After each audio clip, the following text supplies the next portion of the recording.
হাতে ছেড়ে দিবে। একটা না একটা করতে হবে। আমরা আইনকে যথেষ্ট স্কুলের মাঠে এর ফাঁসি হওয়া চাই।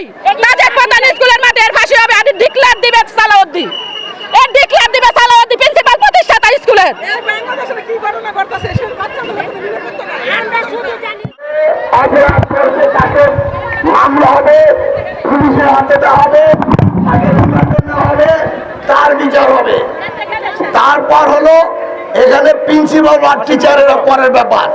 আমার কথা, আপনারা যদি বিচার কাজে সহযোগিতা না করেন, আপনারা একজনকে আটকে রেখে কোনো বিচার পাবেন না। আমরা এই ঘটনার সবাই বিচার চাই। কি বিচার চাই না?